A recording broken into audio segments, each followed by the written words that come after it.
to take a picture. Okay. All right. Sure.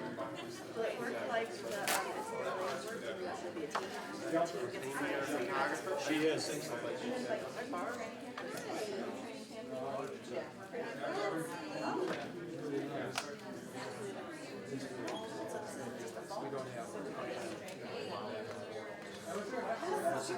Hey, Jeff. Hey, Tessa. Getting you with the nameplate. It's going to be very official. Why don't we wander over? Okay. Kind of nice that we got this thrown in for no extra. Amy, OCAmedia, the groups. Tessa, I think he's going to take a big picture over here.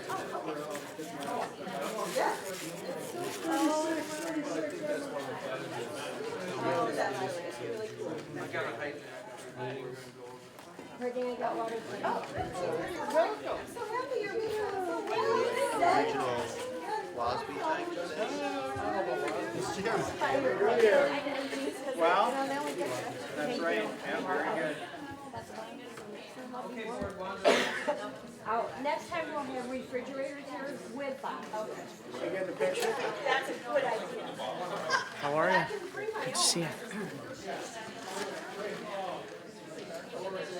Brian, do you need?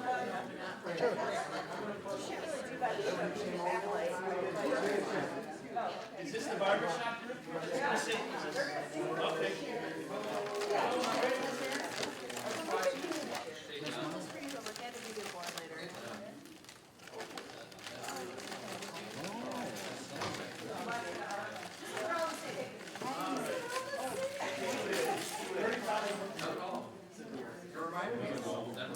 What was that?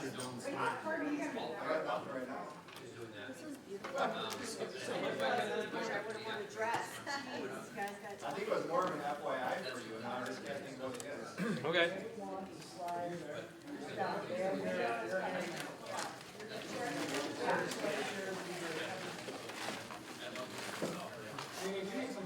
No, I got it. Where does it go?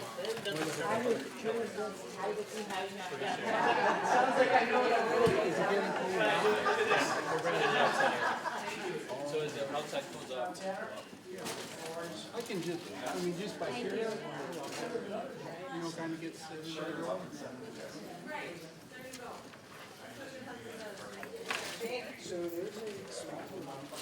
Bye. Thank you. Will you send them to me? Yep. Thank you. How are you? Good. How are you? What's that? How are you? We're doing all right. Doing all right. I was sure.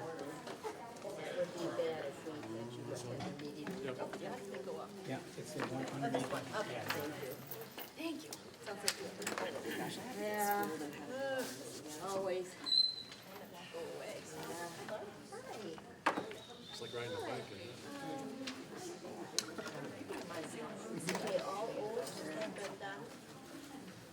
We're ready to go. As soon as the clock says 6:30. Yep. For this clock.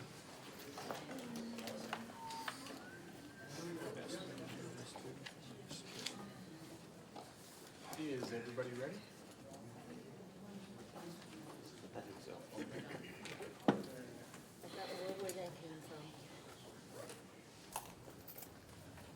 Okay, folks, we're going to get started. Good evening, everyone. My name is Brian Bussler. I'm the Superintendent of Schools in the Oregon School District. Welcome to everyone that's attending the meeting and to our live stream viewers. This is the Monday, April 24th, 2017 meeting of the Oregon School Board. Our location tonight is a little different. We're in the Oregon School District Innovation Center, which is in the second floor, on the second floor of Oregon High School at 456 North Perry Parkway. The meeting is officially called to notice. Janie, would you read the roll? Ms. Feeney? Present. Ms. Oderico? Here. Mr. Zock? Present. Ms. Flanagan? Present. Mr. Raymond? Here. Mr. Kraus? Yo. Mr. LeBrun? Present.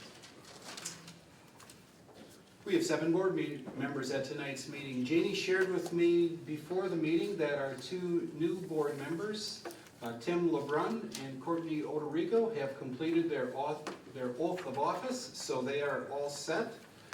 Janie's provided me with the proof of notice of meeting, and I am seeking approval of tonight's agenda.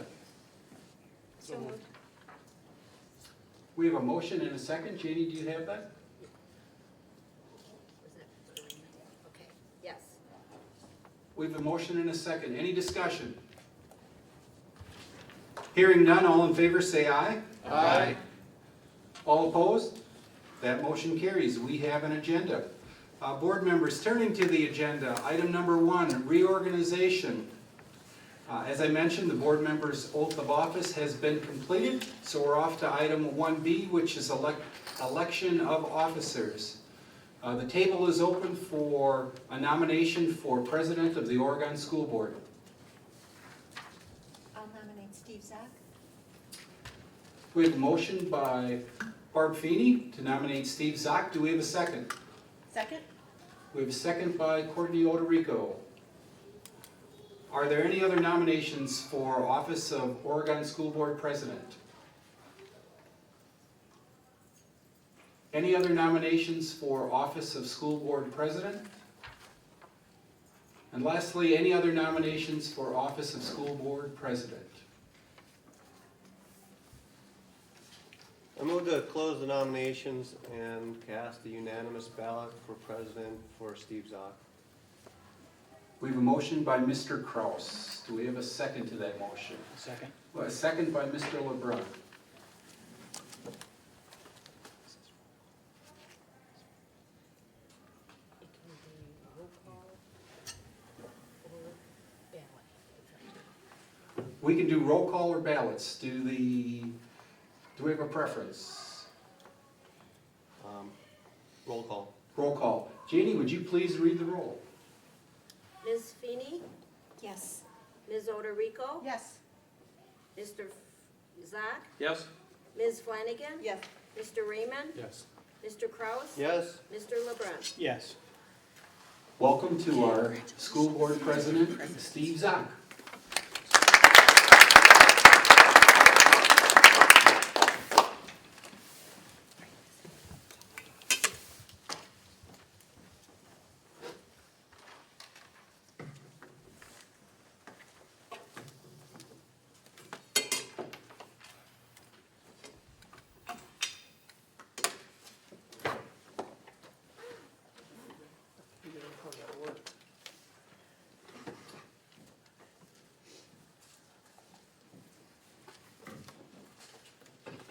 Thank you, everybody, for your vote of confidence in me last year.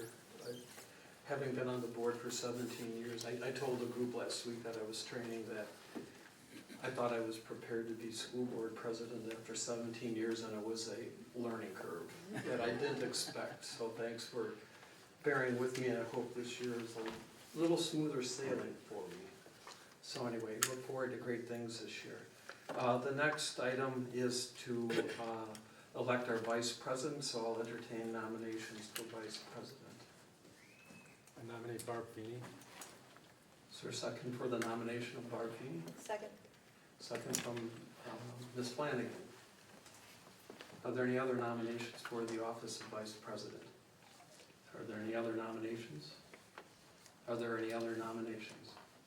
At this time, I'd entertain a motion to close nominations and to cast a unanimous ballot for Barb Feeney as vice president. So moved. Ms. Odorico with the motion and Dan Kraus with the second. Ms. Wick, would you call the roll? Ms. Odorico? Yes. Mr. Kraus? Yes. Ms. Feeney? Yes. Ms. Flanagan? Yes. Mr. Raymond? Yes. Mr. LeBrun? Yes. Mr. Zak? Yes. By a 7-0 vote, Barb, you are vice president. Congratulations. The next office that we have to fill is that of treasurer, and the table's open for nominations. I'd nominate Jeff Raymond for treasurer. Is there a second? I'll second that. Ms. Feeney with a second. Any other nominations? Are there any other nominations? And are there any other nominations? Hearing none, I'd entertain a motion to close nominations and to cast a unanimous ballot on behalf of Jeff Raymond as our treasurer. So moved. Mr. LeBrun with the motion, is there a second? Second. Second from Ms. Oderico. Jamie, when you're ready, call the roll. Mr. LeBrun, Yes. Ms. Oderico, Yes. Ms. Feeney, Yes. Ms. Flanagan, Yes. Mr. Raymond, Yes. Mr. Kraus, Yes. Mr. Zock. Yes, and by 7-0 vote, Jeff remains as treasurer of the Oregon School Board. Congratulations.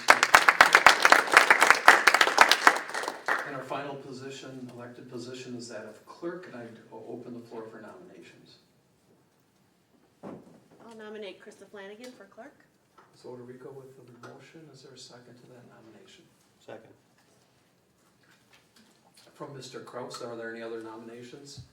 Are there any other nominations? Are there any other nominations? Seeing none, or hearing none, I would entertain a motion to close nominations to cast a unanimous ballot for Krista Flanagan as clerk. So moved. Ms. Oderico with the motion, is there a second? Second. Dan Kraus with the second. Ms. Wick, would you call the roll? Ms. Oderico? Yes. Mr. Kraus? Yes. Ms. Feeney? Yes. Ms. Flanagan? Yes. Mr. Raymond? Yes. Mr. LeBrun? Yes. Mr. Zock. Yes, by 7-0 vote, Krista Flanagan will remain our clerk this year. Thanks for signing all of our documents. With that, I know we have diplomas to sign, so we'll be talking to Jamie in a little bit. Before we move on to our agenda, it was with some sad news that we learned that Ray Talley, who was a staff member, died last week, and I turn the floor over to Dr. Bustler. Board members, for those of you that are not familiar with Raymond Talley, he passed away on Thursday, April 13th. Ray was well known in our school community and of course here at Oregon High School. His career spanned over 20 years. He served as a paraprofessional in our special education program, several special education programs in the high school. He was a kind, gentle, and caring individual. Our heartfelt sympathies go out to Ray's family, his friends, and of course all the colleagues that Ray has in the Oregon School District. Thank you, Brian. And on behalf of the board, we send our prayers and best wishes to the Talley family, and I'll be working with Janie with respect to the appropriate memorial, okay? Okay. On a happier note, we're in new board meeting space, and so this is a trial run. We were here this morning configuring things a little bit. One of the things that we've learned tonight is that our heating and air conditioning system is still in the process, so as the night gets cooler and the air outside gets cooler, we'll get cooler as well, so bear with us. It seems to be a common denominator of board meeting rooms. Maybe it's the sign that we not get too comfortable, or just spend too long. We've got our new mic system, or our old new mic system, so the way this works is you've got a little icon there that has lines coming out of a mouth, and if you want to speak, you hit that, and I can move you off, so if you say bad things, I'll stop you. But maybe not. But if more than 2 of you are on, it will block you off, okay? So when you're done talking, make sure you hit that to turn it off, else we're just gonna run into problems. And we'll have to say, okay, who's on, and we'll have to get you off, okay? So that's it. Secondly, we've got our videographer here from Cable Wow, and hopefully this is our last meeting that we'll have with the tripod and the stand, because if you see over on that wall, and then behind us are cameras, and those will be controlled electronically by WOW so that they can film our meetings live and on digital medium through those, rather than having to set up those wires. And you'll note on the sides, we've got big TVs with the agenda. And then in front of us as well, Andy's got the control to that, so during meetings, when we get to an agenda item, he will pop up the purple or whatever document that's being used with that. In the middle, we've got a table so that people who are addressing the board will come to that table and speak with the microphone. If they've got PowerPoints or other materials to show us visually, again, they will plug in through a computer into that and be able to show us on the screens. So it's gonna be pretty cool, but we're gonna have some learning curve on that, so watch us. And then to our right or behind us is a conference room. If we go into closed session, that's where we'll go, okay? We set up the audience like that for this evening. We would welcome any comments that anybody has regarding the setup of both the audience and the board space to see if it's working or not. We tried a number of configurations this morning, and this one seemed to be the most intimate with the board. So, anybody have any comments about that at the outset? Okay. This is kind of a dream come true. It's been a long time. It started in 2008 when we talked about new facilities and the dream of perhaps a new boardroom or dedicated boardroom for us, and it took a failed referendum and then a strategic planning process and then a successful referendum to get to where we are today. And I want to note board members who were part of that process, 3 who are not here tonight: Wayne Mixdorf, Lee Christensen, and Linda Farrar were all part of the beginning planning stages of that. Courtney was at the very beginning of that and did a ton of work architecturally with Bray, and so it must be really gratifying to see where we are at. And then I think everybody on this board played a role in the successful referendum. Tim wasn't on the board, but headed up the community group that supported that and was an active player in that. And then Charlie Uphoff is here, and Charlie, welcome, and amazing space, isn't it? Very cool. Yeah, and I had talked to Gwen. I saw her late last week and told her that she was welcome to come up and see the new space, and that we would be recognizing the efforts of Charlie and Gwen as part of a board that authorized the second referendum and works toward its passage. So it's a really cool space, and we'll learn about it. It was great being here this morning. I'm not going to steal Brian's thunder because I think he's going to probably say something about that later in the meeting, but it was really cool being here this morning when, I was out running and the kids were still trying to use the old music room entrance, and they realized they had to go through the main entrance, and you could see them stop and look around and went, wow.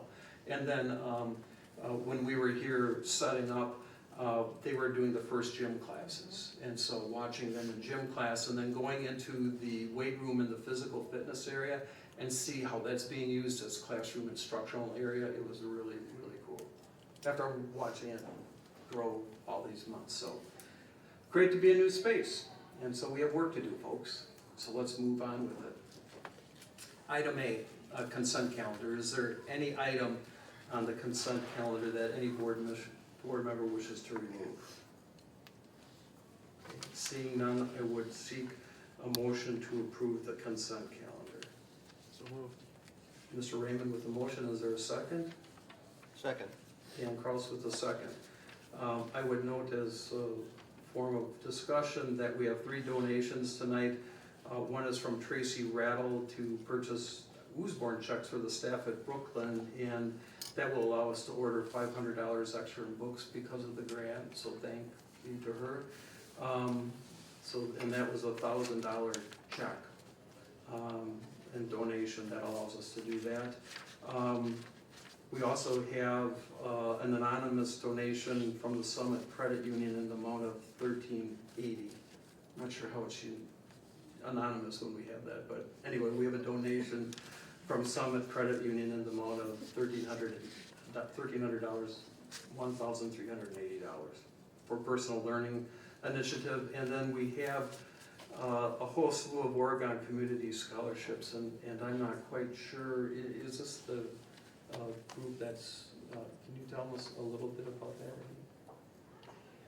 I'm sorry, which group? The Oregon Community Scholarship donations, That's is that approved? Yeah. Mrs. Prue is doing it? Yep.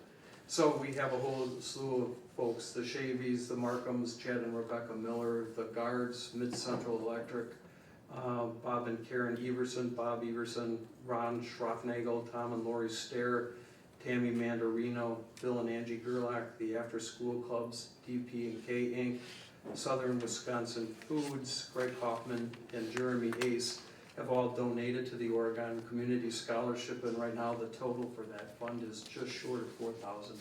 So that's terrific, and so we thank Mrs. Prue for her efforts on that and for all those individuals who donated. So with that, we will move. We got a motion and a second. Will you call the roll? I know we have a resignation. Mr. Raymond, Yes. Mr. Kraus, Yes. Mr. LeBrun, Yes. Ms. Feeney, Yes. Ms. Oderico, Yes. Ms. Flanagan, Yes. Mr. Zach. Yes.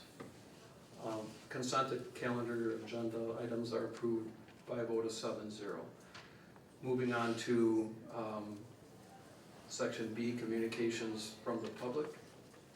Andy, if you could wander that up. We don't have that, we just go to the Just the agenda. agenda? Yeah.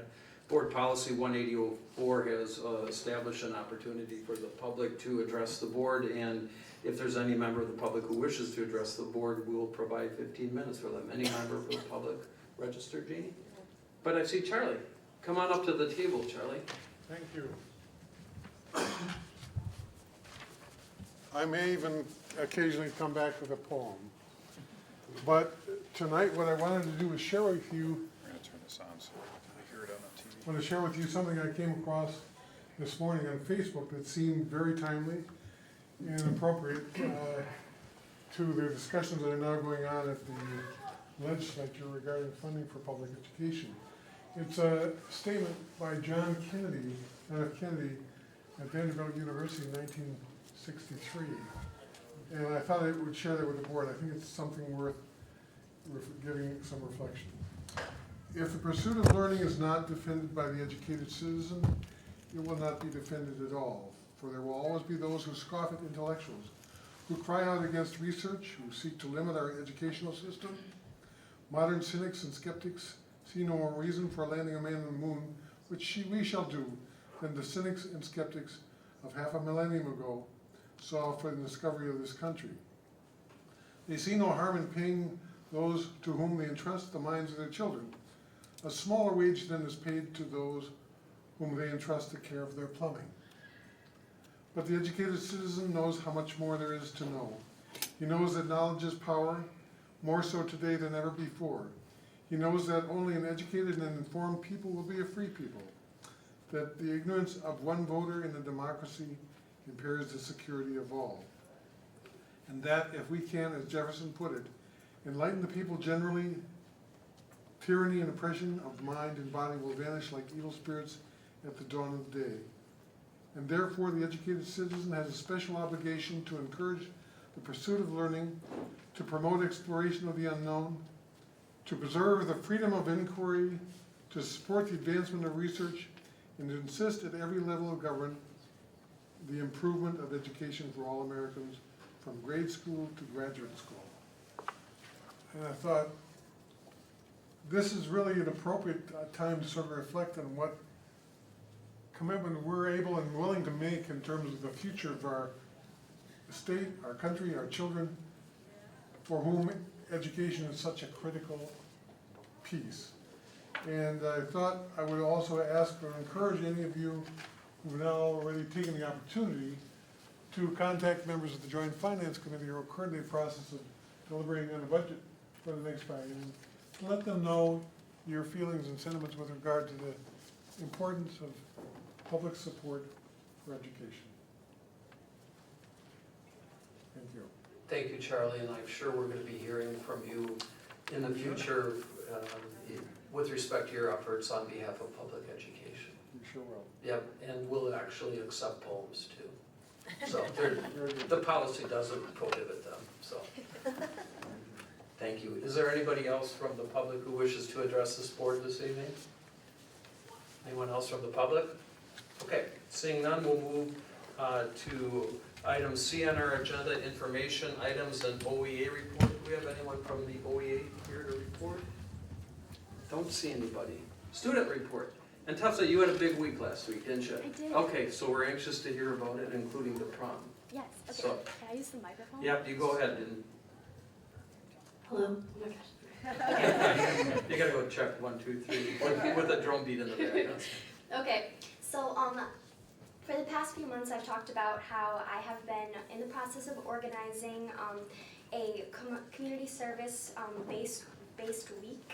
Last week it finally happened, and I had the pleasure of facilitating it all week long.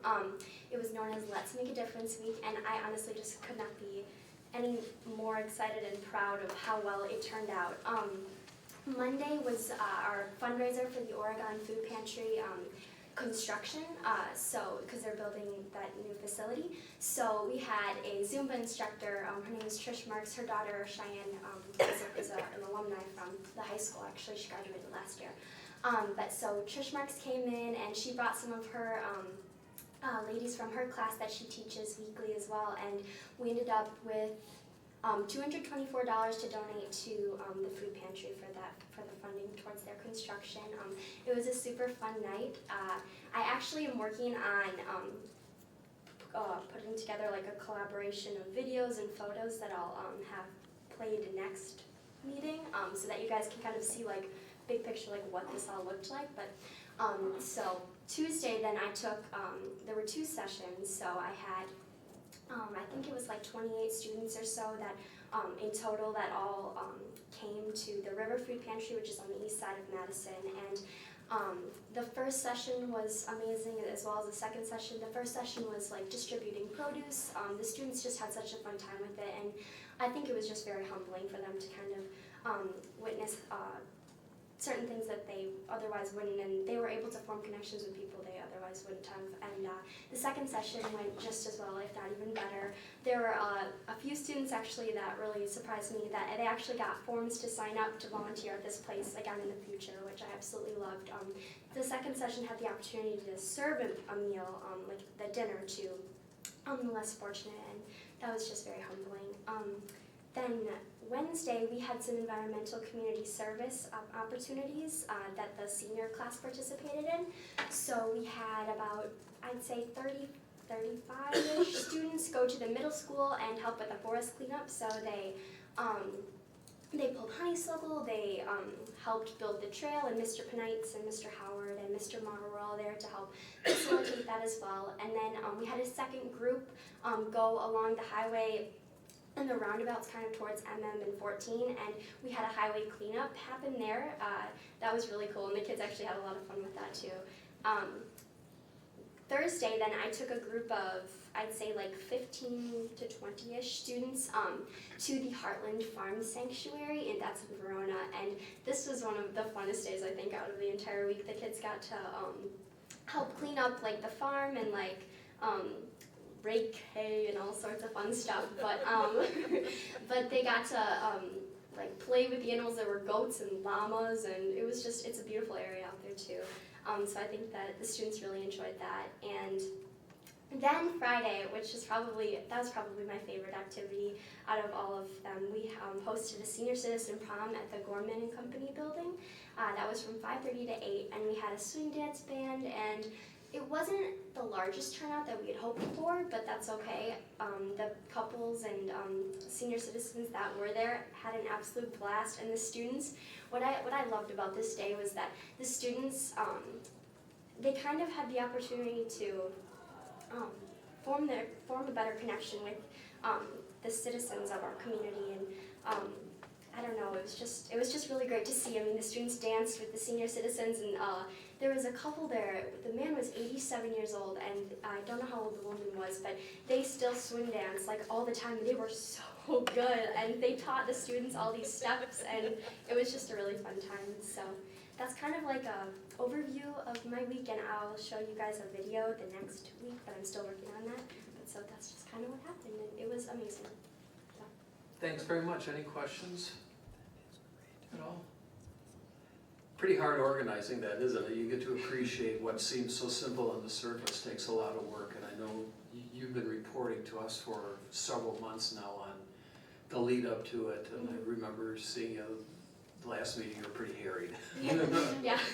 As you were going through it, so congratulations, and you can see how proud you are of it, and we are proud of you for putting that together. Yeah. Okay. Moving on to number D, action items. We have a number of annual housekeeping details that we have to take care of, one of which is the official designations, and the first one, that is newspaper, and so you have in your packets resolution number 2017-06 to designate the Oregon Observer as the official district newspaper, which is what it has been for a long time, and which is the administrative recommendation. So I would entertain a motion to approve resolution 2017-06. I move to approve resolution 2017-06 to designate the Oregon Observer as our official newspaper. Is there a second? Second. Mr. LeBrun with the second. Any discussion? Seeing none, Janie, would you call the roll? Mr. Kraus? Yes. Mr. LeBrun? Yes. Ms. Feeney? Yes. Ms. Oderico? Yes. Ms. Flanagan? Yes. Mr. Raymond? Yes. Mr. Zak? Yes, that motion carries 7-0. Congratulations, Scott. You guys are still in business? Okay. Then thanks for all the great articles you're running on behalf of the district. We appreciate it a lot. Second designation is a resolution regarding investment of district funds. That's resolution 2017-05, and this is identical form to what we've used in the last couple of years. Gina, you've reviewed it, I'm assuming? I have. Okay, and it meets your approval? Yes.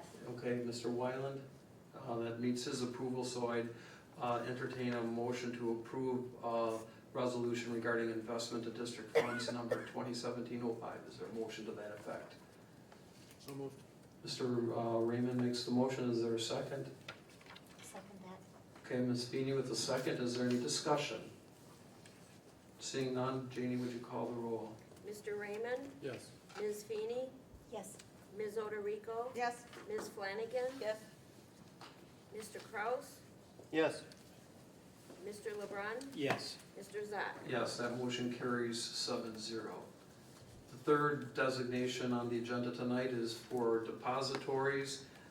We have in our packets resolution number 2017-04, which lists the number of depositories, which is consistent with what we've done in the past. And Andy, that passes your scrutiny? Yes, it does. Okay, and Gina, have you reviewed this as district legal counsel? I have. And that meets your approval? It does. Okay, I would entertain a motion to approve resolution 2017-04. So moved. Mr. Raymond with the motion, is there a second? Second. Mr. LeBrun with the second, is there any discussion? Mr. President. Yes. I just want to note that I believe Anchor Bank is now Old National. It's You're been right. bought out. And Oregon Community Bank and Trust is no longer and Trust, it's just Oregon Community Bank. Just to clarify those two, I'm not sure about any of the others if they've Yeah, changed. that's right. I think, who made the motion, Jeff? And the second by Tim. Would you accept that as a friendly amendment? Yes. To title those in the proper manner? So, what we'll do is, I think that's right, it's Old National is for Anchor, and then Yep. Oregon Community Bank. We'll confirm that, but the intent of the motion is to list them under their proper name. So when that's confirmed, that will just be inserted in resolution 2017.04 according to the motion. So thanks, Dan, for picking up on that. Any other discussion? Seeing none, Janie, would you call the roll? Mr. Raymond? Yes. Mr. LeBrun? Yes. Mr. Kraus? Yes. Ms. Feeney? Yes. Ms. Oderico? Yes. Ms. Flanagan? Yes. Mr. Zak? Yes, motion carries 7-0. Okay, we're done with that. The next item is appointment of representatives. We need a CISA 2 delegate, and that's for the purposes of a, And they have a meeting coming up? yeah, so I'm looking for a volunteer to the meetings on Tuesday, May 16th in Whitewater. So is there anybody willing to What time is that at? I think it's Tuesday. 7 o'clock. It's a Tuesday, 7 o'clock on Tuesday the 16th. Is there anybody willing to do that for us? I can do that. Mr. LeBrun has volunteered to go to our CISA meeting, and that's the only duty that you have unless they call a special meeting, so I'm gonna appoint you as our CISA 2 delegate to that meeting, and you and I can talk about that. Okay, great, thank you. Village Park Board, Mr. LeBrun and I have talked about whether he'd be willing to serve on the Village Park Board, and I've talked with Andy about that, and all three of us think that it'd be a great thing if Tim was appointed to the Village Park Board and served, given your experience in that area and with folks who've been involved in those type of activities. So I'm appointing you to the Village Park Board. And so as you proceed with that, your immediate contact would be with Andy on issues. If we need to talk further, we can do that, but talk with Andy. WASB delegate is the next appointment.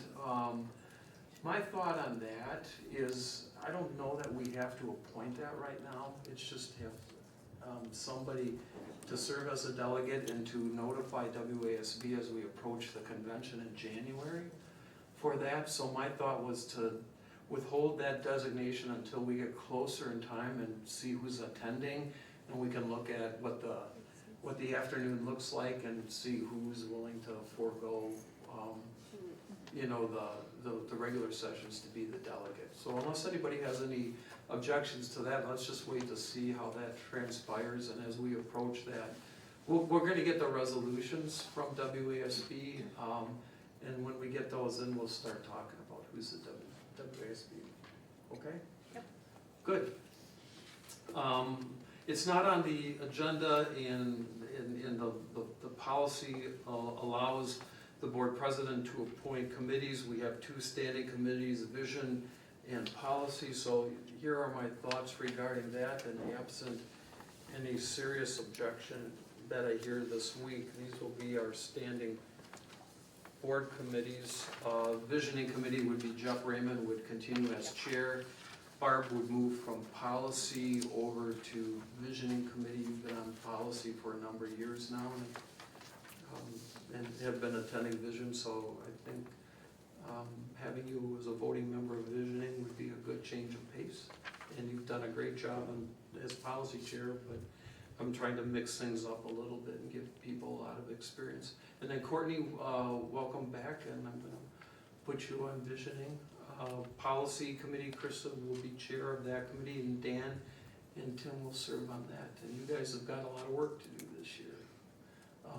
We're talking with Gina last year that we gotta get our policy manual integrated, and so I think we have skills on that committee to get that done, because it's been pending for 12, 13 years, Jeannie. 2004. Yeah, so we have to do that. So those are the committees.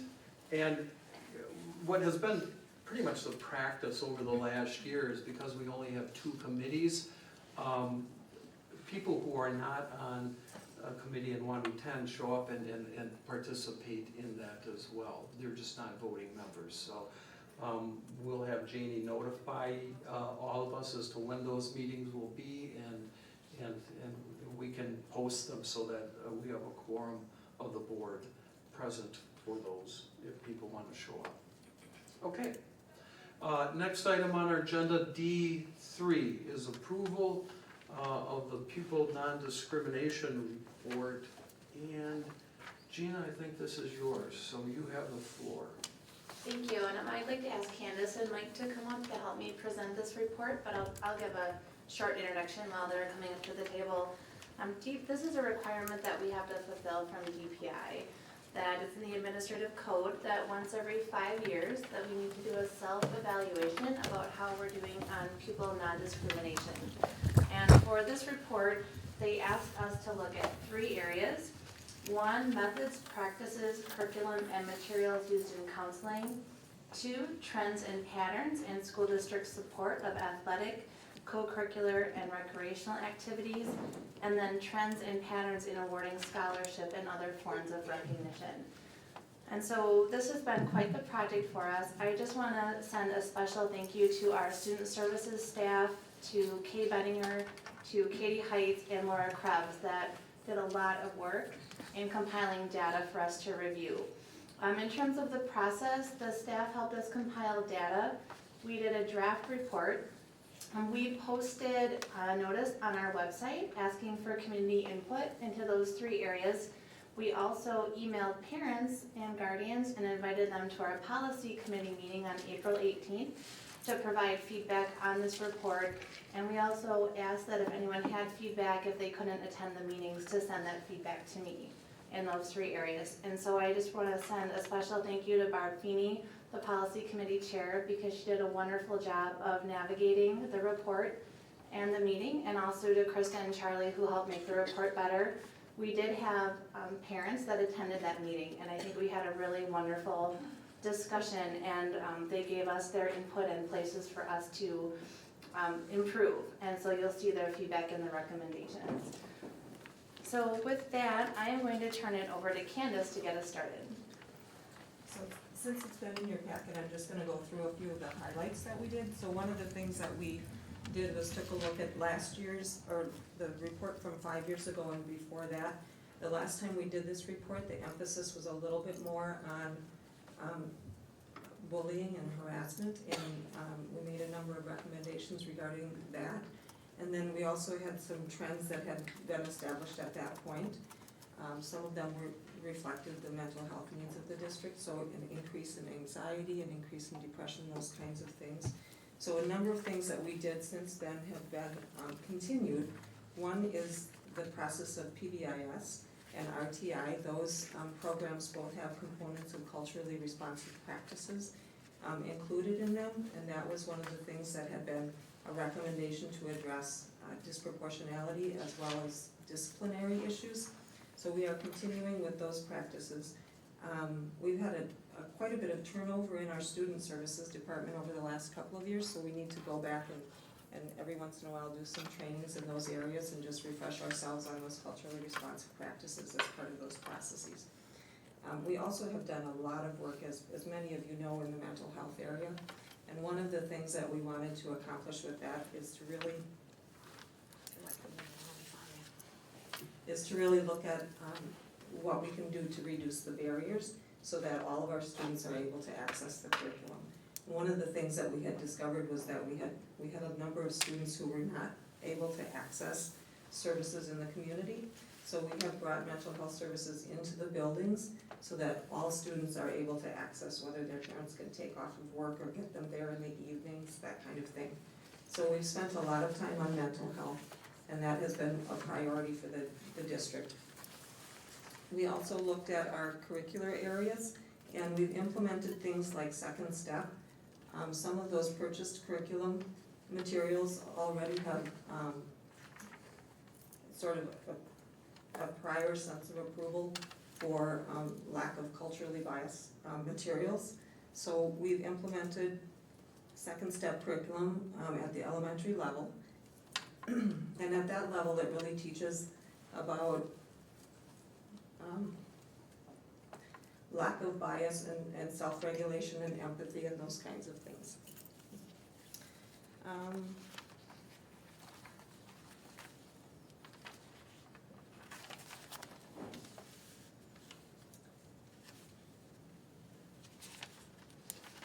We've offered a number of groups. You can see in the report that there's a chart that has a number of groups that have been offered.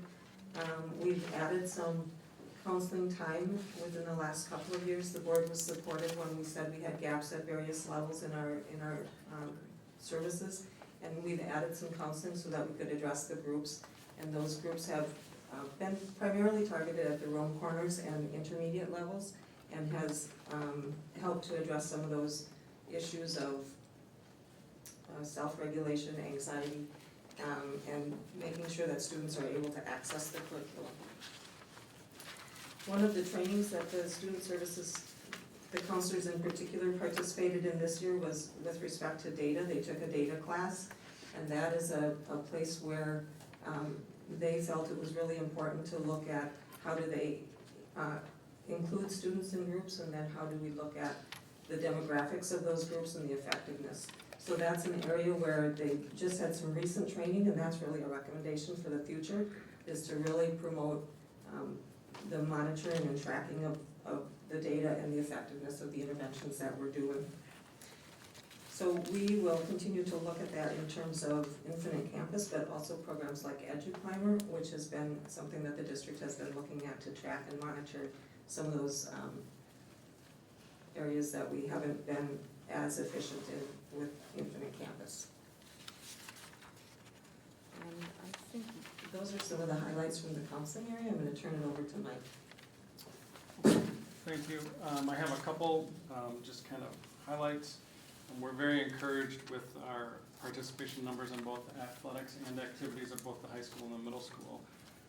But we're constantly looking at ways to increase that participation.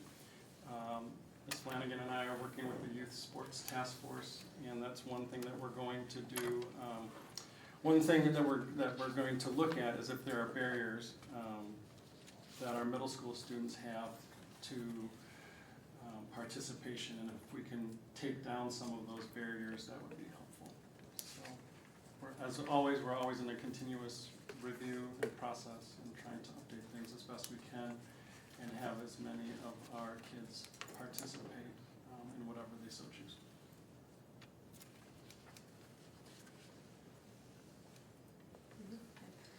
And then in terms of scholarship, we looked at the policies, trends, and patterns in awarding scholarship and other forms of achievement to our students. We are very fortunate in the Oregon School District. We offer almost 100 scholarships to our high school students. And so we're just really appreciative. Even tonight, I see that we had more donations, and Donna Prue has done a wonderful job. In terms of what we looked at is the counselors feel that we are free from bias in terms of awarding scholarships, but what we'd like to do is increase the applicants from our students who are underrepresented, so students of color and students with disabilities. So if you look at the recommendations, the two that I just wanted to highlight for you tonight is that we wanted to work with student services and students to identify a better marketing tool, a better way to let our students know what's available to them to increase our applicant pool, and that we may have to use some means of social media to do that, since that seems to be how more and more of our high school students want to communicate. We also wanted to explore whether or not we should have more scholarships that are based on financial need as the demographics of our student populations change. So we want to take a look at that in addition to helping Ms. Prue and just increasing the pool of money that we have available for scholarships for our students. So those are the focus areas that we want to look at. In terms of what our ask is tonight, is that we're happy to take questions in any part of the report or other feedback that you have for us. We would like the board to approve the report tonight. We have to send it to DPI by May 1st. So at that point, I'll turn it back over to Mr. Zach. Great, and I'm gonna just walk through and see if anybody has questions first and their explanations, and then I'll walk through. I've got some, when I went through a couple grammar things, so if we've got any grammar things, we're not gonna walk through those tonight. We'll just get them to Gina for that, and any motion to approve the document will be subject to her doing a final grammar scrub so that we don't talk about commas or colons tonight, okay? Absent grammar stuff, are there any questions? Courtney, I'll start with you. No, I don't have any questions. Mr. Raymond? No. Dan?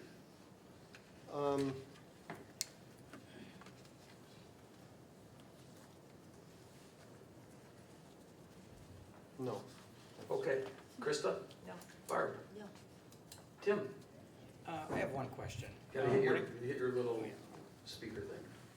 Okay, I have one question. When it comes to marketing to our students, do we have any policy against marketing to our students via social media?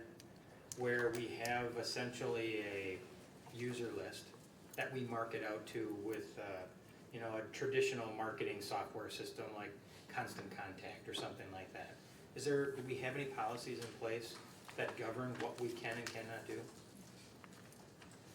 So we do in terms of outside groups, so that if you're talking about internally, there would be nothing for us to nothing to prohibit us from doing that. It would just be a matter of, there's a federal law about cell phone communications, so we just would have to give students an opportunity to opt out, because sometimes when you text, they can incur charges. So we would just have to be cognizant of that. Thank you. Anything else, Tim? No. Okay, I've got just a couple questions, but first of all, I'd like to, Mike, I don't think we've ever formally recognized that you had a great honor and you've got a new opportunity. And Mike just got named a National Football League referee. He'll be a side judge in the NFL, so I know that's been a long time goal of yours, and congratulations, we're really proud of you. And we're working with Dr. Bustler to coordinate your duties as athletic director and NFL rep. So if you see him on whatever night and there's a bad call, just don't be wearing orange and black. Okay? Thank you, Mr. Czar. Yeah, thank you. That bad call would never be Mr. Carr's. That's okay. It's a terrific honor. Thank you. So, on page 4, at the bottom, it's in the paragraph that starts with second, we have offered. The last sentence reads, we need to collect more data to determine if there are physical disabilities that prevent students from participation.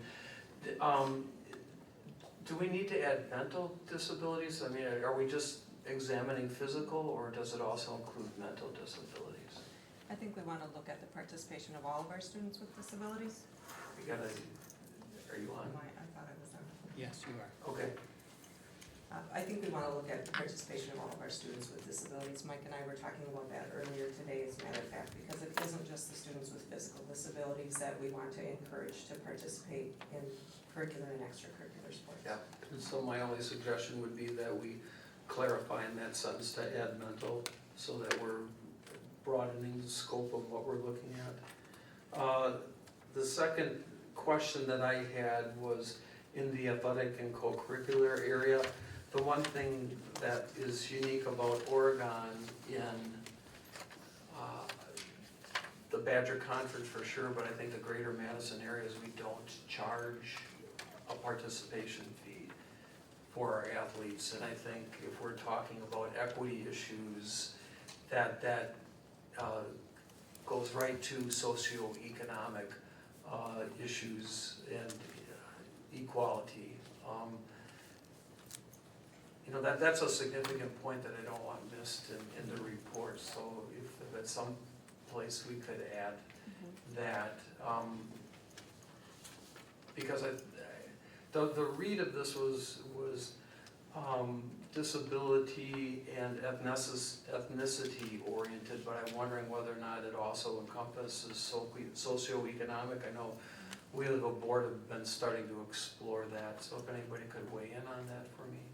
Well, the mental health piece is for sure about economic ability, because it was one of the factors that we felt like those people with poverty couldn't access necessarily outside of the school day, and we brought it to them instead. Yep.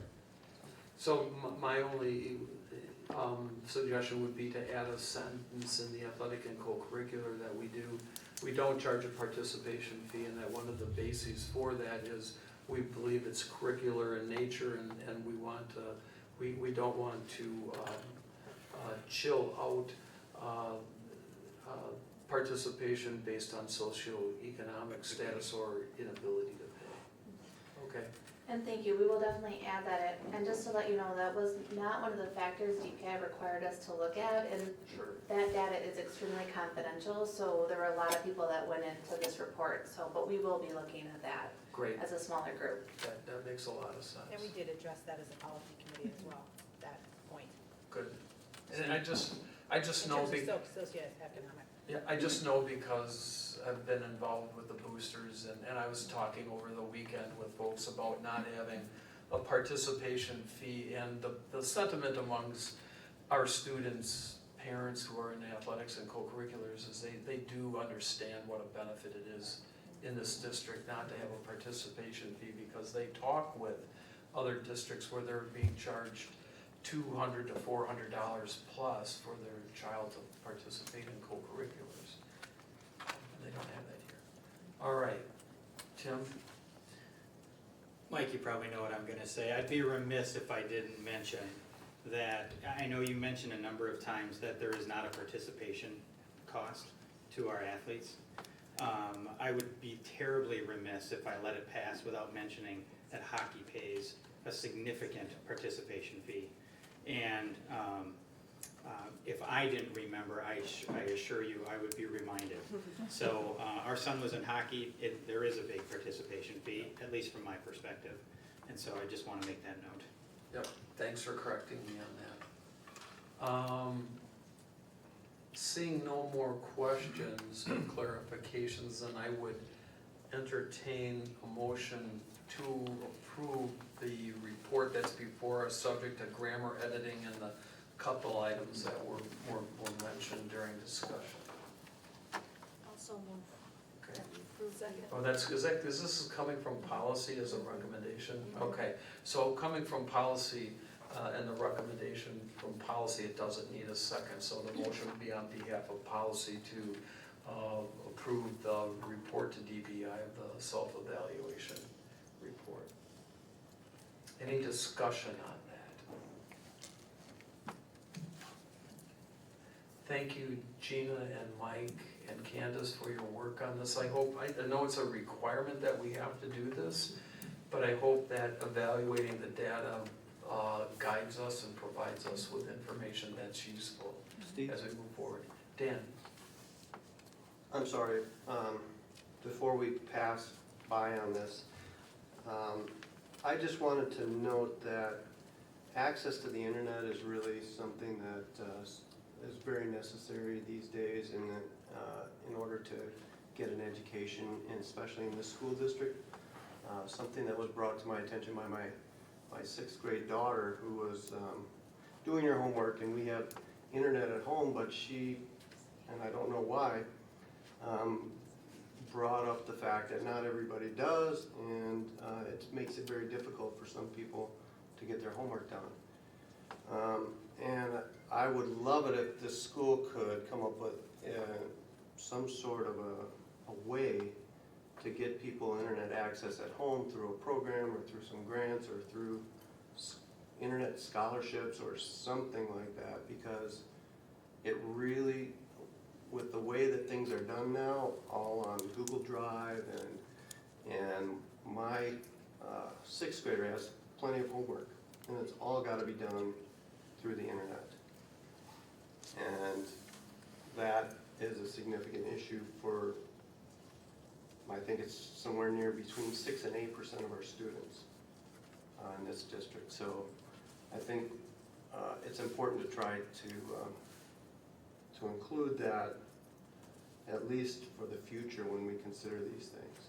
Yep, and it's been talked about with respect to our equity initiative. That was one of the backgrounds, and in fact, Andy and I talked about this morning as we're ramping up for our May 18th meeting and looking at priorities, and we talked about equity, and Andy and I talked about that, and we're gonna talk more about it in May. Just a good point. It's on our radar screen. And you're right, the more we use electronic means of communicating with our students, we've got to make sure that they have those means to do that, so. Good. Any other comments yet? We've got a motion and a second, or we got a motion on the table from policy. Seeing none, Janie, would you call the roll? Ms. Feeney? Yes. Ms. Oderico? Yes. Ms. Flanagan? Yes. Mr. Raymond? Yes. Mr. Kraus? Yes? Mr. LeBrun? Yes. Mr. Sack? Yes, that motion carries 7-0. If any of you have any of those grammar type of things, get them to Gina before Wednesday. That time enough? Absolutely. Okay, Thank you. great, thank you guys. Thank you. Thank you. How'd that work at that table? Was it comfortable enough? Like the Senate Okay. confirmation. Yeah.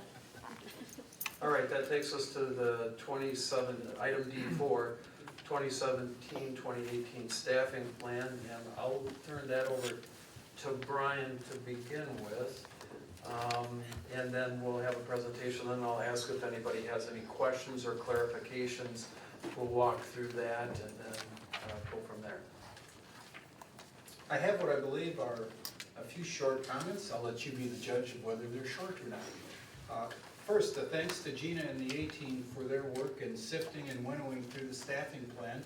It is never an easy task. because the current state funding system does not correspond to our staffing needs. We do think we've brought you a reasonable plan that has reasonable budget projections in it, along with our staffing request.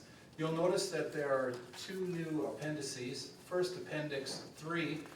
Board members, you've seen this before, with the exception of Tim. And this is the class size, I'll say, analysis that Katie Heights does for us, and Gina can walk through any questions you have on this in a bit. Appendix 4 is something new as well. Steve and I were having a conversation about additional support that's provided on a non-classroom teacher basis. So we brainstormed this document based on our conversation. So it's work in progress. We could expand it, but that gives you a sense of additional positions that we have that are non-classroom teacher based. Another way to think of that is, in addition to the class sizes, the non-classroom teacher support we have is, I think we can be proud of. It's important, and it's also well supported. Lastly, I'm going to draw your attention to page 5, which are the 3 levels of priorities, creatively named Priority 1, Priority 2, and Priority 3. Priority 1 lists a total of approximately $1 million worth of additional requests for staffing, and it also includes 3 class size positions. Board members, you'll recall that typically what we do with the class size positions, we get authority from you, and we keep an eye on enrollment, and then we continue to report back if we need to access one of those positions. So that provides us with some flexibility if our enrollment estimates are accurate. In addition, Priority 2 lists an additional $200,000 of positions, and I'm going to say a few more words about that in a second. You'll notice the range of funding at, again, a 35,000 foot level. We're at a low of $1 million, so we have Priority 1 positions covered, and a high of $1.4 million. One thing Andy reminded the administrative team of during this process was there's probably some benefit for us to not spend every last dollar amount on positions, because once the positions are allocated, it is always hard for us to let go of that position. So we've come in from an 18 perspective with the idea that we want to hold back some of that funding. And remember, even though the trees are starting to get leaves now, we won't have a final decision on where we are budget-wise until those leaves start to turn color and fall off in October. If you're comfortable, we would appreciate you approving Priority 1, which would include those 3 positions, and also adding the school psych position. I want to say a few words about the school psych position. It is a difficult one to recruit.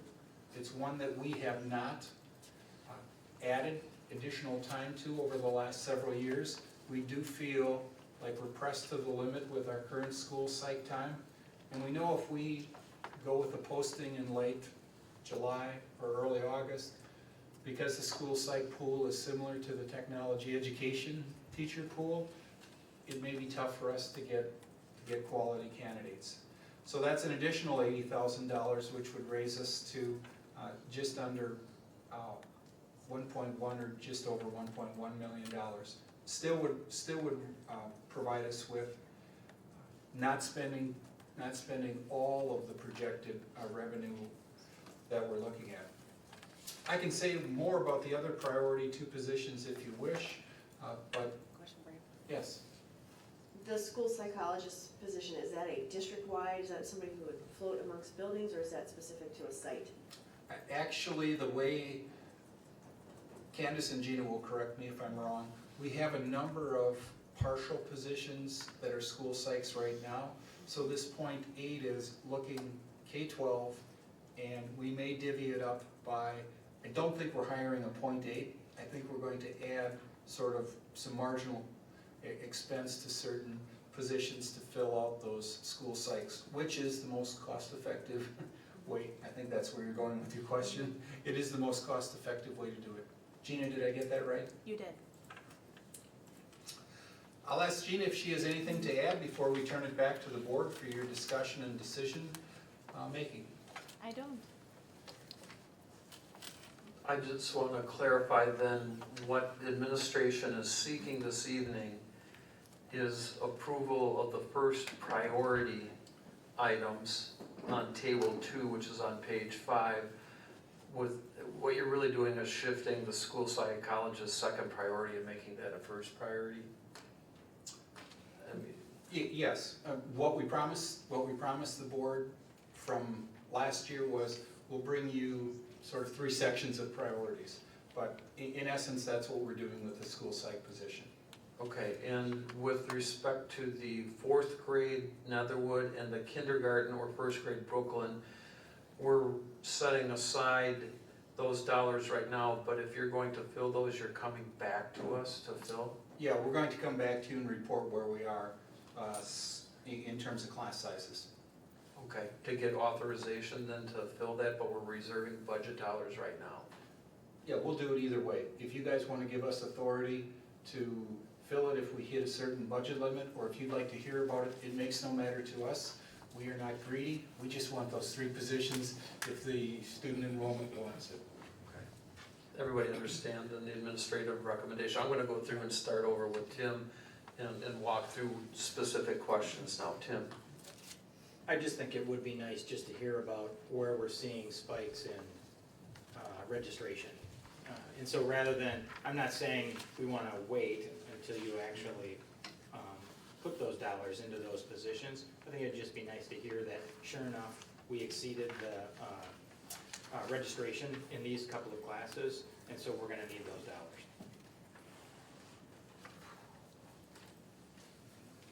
Perfect. Good. Barb? No questions? Krista? I would just like to say I'm really happy to see the school psychologist move to a first priority or in part of the initial approval. And I really think that these priorities, I mean, I really want to applaud the A-team too. I think these priorities really reflect our values as a school district. And I think if people would look at these and lay them up against our values, they can really see we mean what we say. Anything else? Dan?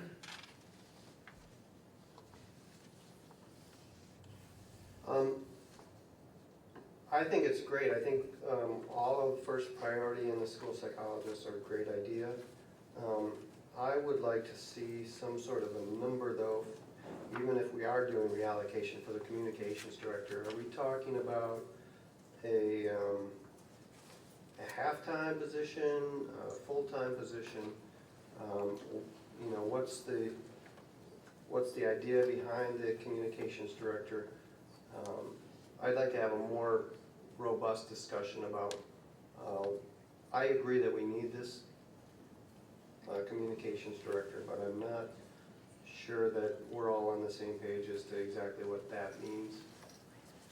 And if we do approve this first priority, since there's really no allocation for that, is it really necessary for us to have that as part of the list? Brian, I'll start with you. Well, the one reason we disclosed it on the list is we wanted to be transparent. And we didn't want to hire a communication director and then have the board say, wait, hold on a second, that wasn't part of the staffing plan. We have heard from board members over the last several years the importance of improving our communication, in spite of the fact that we score really high on communication district-wide. And we have a rough draft of a position. Krista has offered her expertise in communication and marketing to help us work on a job description. I would say most districts our size have a communication position. Our plan was to have this a full-time position, whether it's a school year or whether it's a 10-month position. I'll say we haven't hammered all those pieces out. Our initial projection in terms of the salary, again, whether it's 12-month or whether it's 10-month, it's in that $60,000 to $70,000 range. And our goal was to have it not compete, so to speak, with asking for additional funds for classroom positions.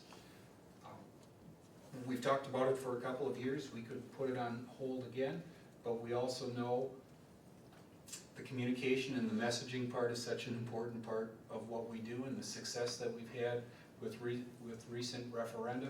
We thought now's the time to bring this on and take it to sort of that next level of marketing our district.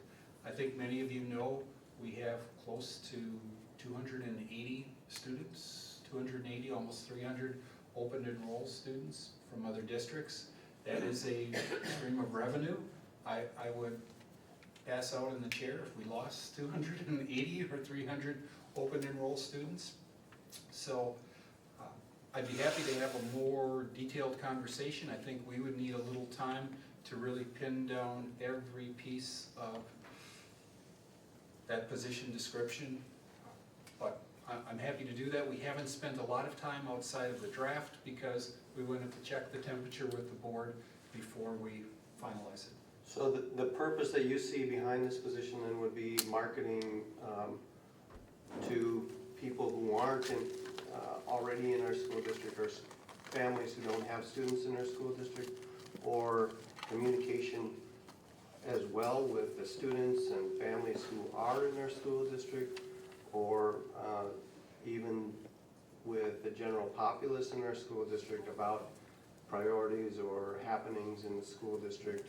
Or is it a combination of all of these? I would say it's a combination of all of these, and the highest priority is communicating with our current Oregon School District families and community. Another big change that's happened, and we've done a nice job with it so far, is with Facebook, all the social medias. But we've sort of added that to certain people's responsibilities, and this would tie it all underneath one roof. Additionally, one of the benefits with the social media, we know our parents are connected to our webpage. Our webpage design and our webpage updating, only because of our current staffing, has always been delayed. We're always sort of behind the 8 ball on that. Our plan is our communications director, one of their main responsibilities would also be webpage. We've added this last year, I'll call it a branding component, and since it takes a while to get our brand out to the community, that's going to be a near-term and medium-term project as well. I welcome comments by any other administrators. Krista, you've Thanks. been working with Brian a little bit on that. Do you want to share kind of your thoughts? Yeah, I would echo Brian's comments in terms of it's a combination of all three. If you look at the website, for an example, if you've gone on the school district website and tried to find things and not gotten lost, congratulations. And that's not a knock on the website, it's John is very busy and John has a handle on it. And so you look at, as we look at a new website, a company or a school district usually has 5 people that are the managers of a website. We have 78 people that have their hands on the website. And so it's really spread out between principals and John. And so this district is a big enough size with a 4,000 person enrollment, as well as a healthy open enrollment, that we need to have someone that's really in charge of strategic communication in terms of telling the story of what we really are doing and making sure, as we've heard in the report from Candace, that students are aware of clubs, parents are aware of services, they're clear on what this district has to offer and how their children are doing, and then to families that are looking at not only our district but this community. And then the relationships with outside organizations, the Observer, or the police department, or the Chamber of Commerce, or the business community, that somebody those responsibilities really rest with. And so I think it's, in my personal opinion, it's time. And I'd add to that, Dan, good question, and it's something that I know Brian and I and Krista have been talking about the last year, particularly when we were messaging the referendum, and we were using a lot of these guys' times to fashion communication piece, and then we were using Joe Donovan, and we were relying on Findorf, and an organization of our size, we're a $50 million organization with 500 employees and 3,000 kids, and we need to message ourselves in our community because we're one of the driving forces. Just the electronic media alone, you know, we're cobbling time out of people's lives just to keep that, or regular jobs just to keep that running. But more important, if you go and ask anybody in this community, you know, go down to the Firefly and somebody and say, tell me what you know about the district's values document, your latest position paper that they authored. Is anybody gonna really be able to articulate what the board has done in that regard? And it's a terrific piece of work. It's a guidepost for our future, and we just, one of the things we don't do well as a board is message, because I don't market, but I know we have a good product there.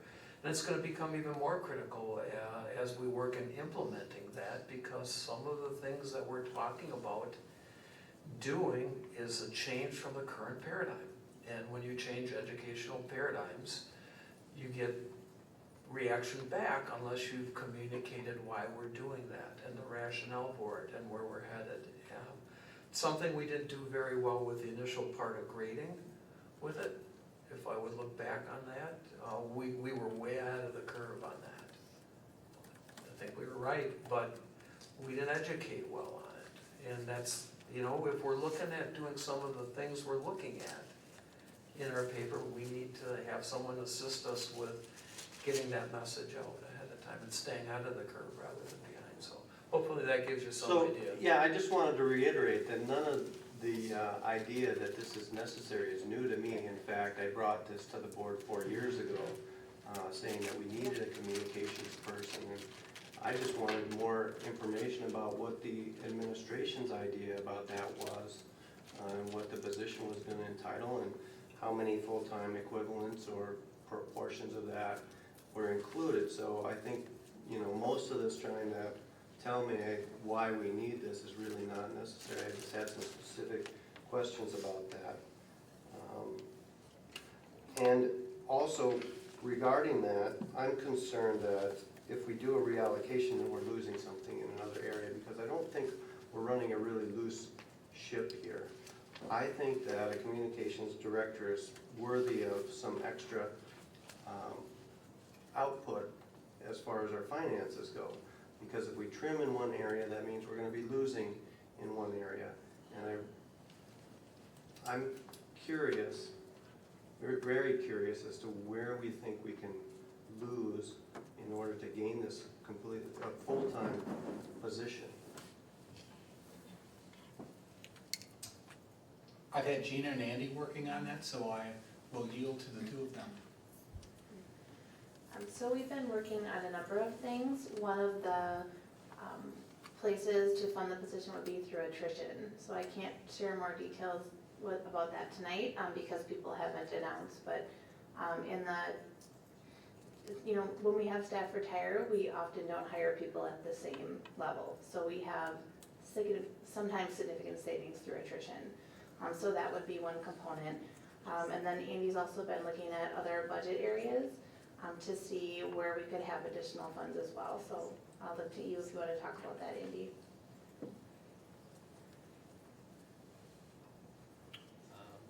Somebody has to turn the mic. Oh, that's me, sorry. So this is something that perhaps was hinted at a little bit earlier this evening when we were talking about equity, but it's an interesting idea. And so we'll throw it out for you and see what you think of it. The idea is that right now we have middle school athletics, which is paid for through the Fund 10, the education fund.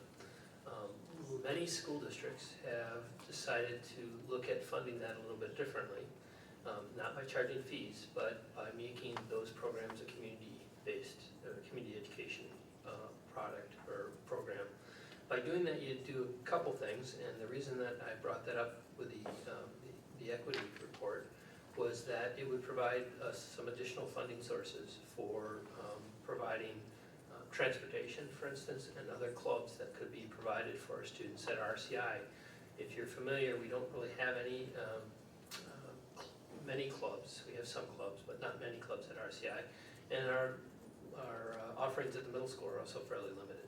So the concept was if we moved those programs to Fund 80, we would allow for not only to free up some dollars that are being paid through Fund 10 right now, but also provide additional opportunities and perhaps a late bus, additional busing services for those kids that don't have mom and dad able to pick them up later in the evening.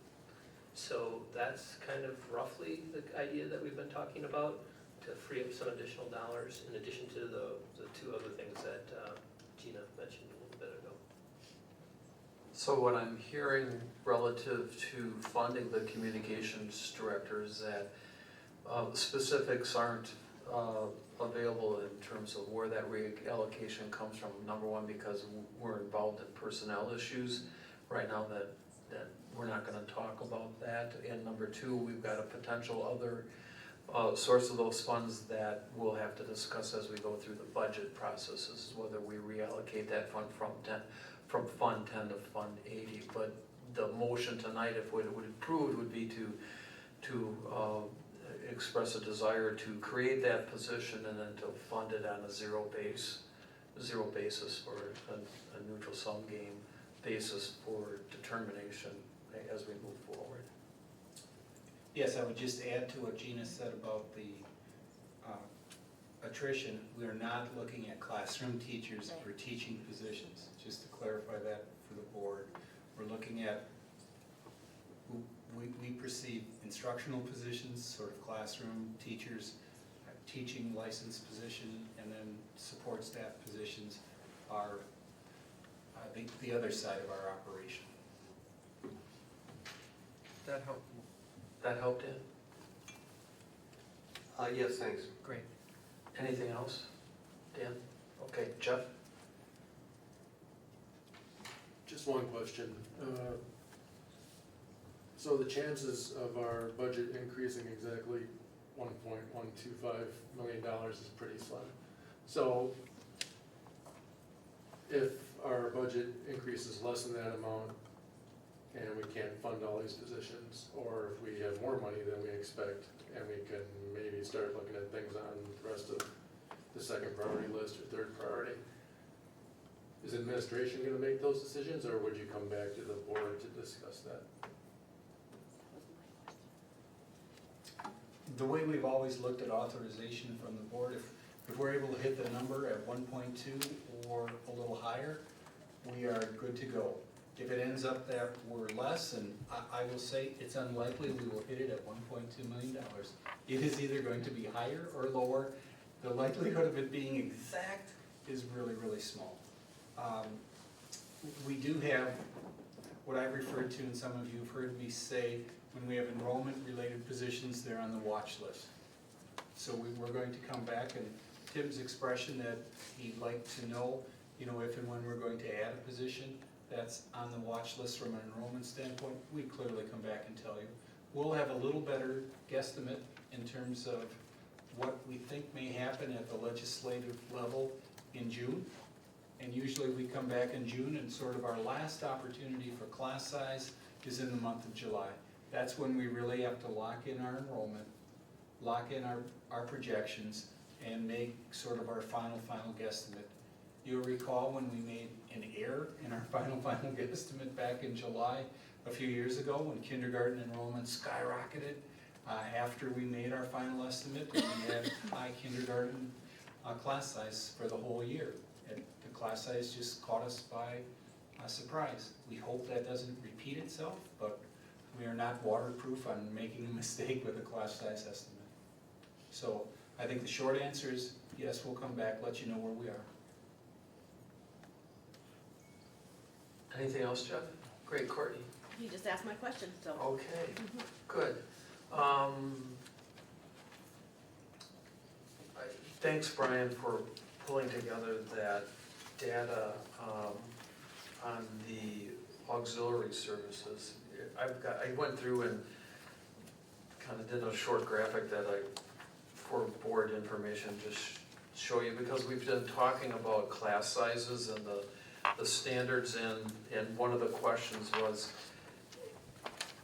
where does that fit? Is it really, is 22 to 1 really the ratio if we've got a lot of pullouts on a regular basis? So I wanted to see what we have at each building, so pardon my scratching. This was early Sunday morning when I woke up before I went to church stuff, but you can see on the first page, for example, Brooklyn, I put the class sizes for kindergarten, first, second, and third, and where they are in the total building population, and then took that second page that we got underneath there in terms of the auxiliary services, as I call them, and if you don't include paras and special ed, for example, at Brooklyn, there's a 4.0, okay?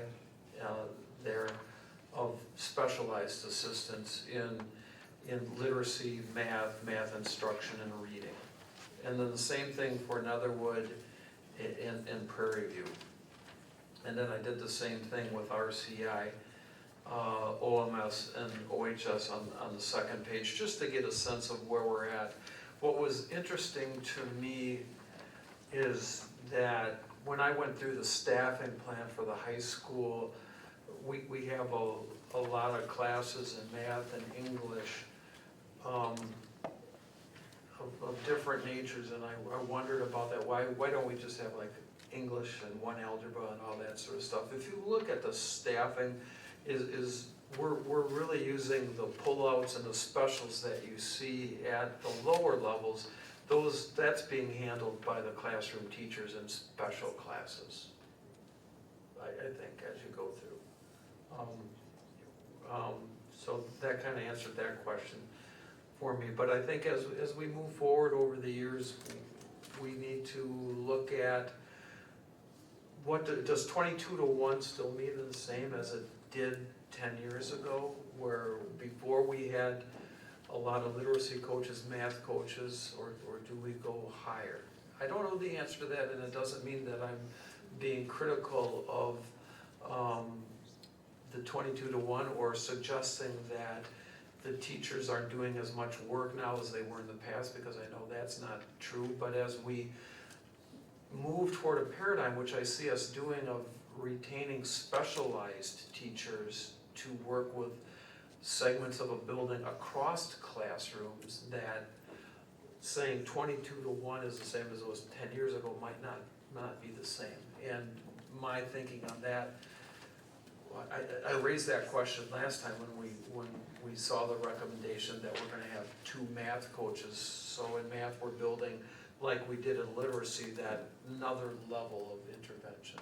So for whatever it's worth, those are my numbers. And I don't know if anybody wanted to comment at all about that. Can I make a comment? Yeah. This isn't really about your numbers, but related to the discussion about class size. Going forward, it seems like that discussion about class size related to the more specialized teachers, we also need to have that discussion about what the individualized learning and the blended classrooms, and what this all means for our current configuration. That's exactly right. We've had that conversation as a board as to what does, if we really go to individualized, personalized learning the way we see it going, how does that change the 22 to 1 or whatever? Or do we need as many different levels of intervention coaches that we have now, or do we do a different model? So the reason I wanted those numbers was to start my thinking numerically to get to that question eventually, you know, so. Steve? Yep, Dan. Yeah, in the lower grades, the really lower grades, it makes sense to talk about class size still, I believe, but you're talking about more of a student-teacher ratio instead of a class size model, and I wonder whether there's a way to as easily quantify the amount of attention that a student would be getting from a teacher if we're going to an individual learning. So that's going to take some study, I think, because you can have a low student-teacher ratio, but you may have one student that gets no attention from any teacher, whereas when you have a class that one teacher is in charge of, they are responsible there to make sure that each student gets the amount of attention that they need. So I agree with you that it looks like the paradigm is changing, and maybe we need to change our recommendations on this, but it could be pretty complicated to figure out. I like the way you phrase that as the distinction between classroom ratio and student-teacher ratio in a building. I think that rings to me in terms of moving to an individualized learning model where maybe the student-teacher ratio is the more important configuration as opposed to classroom, if classrooms becoming less relevant in terms of precise boundaries than it is today. Okay.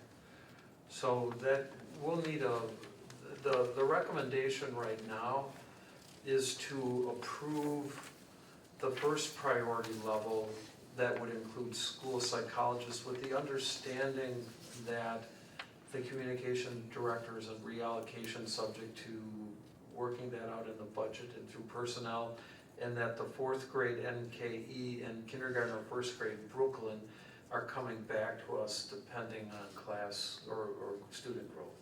Okay, so I would need a motion to that effect.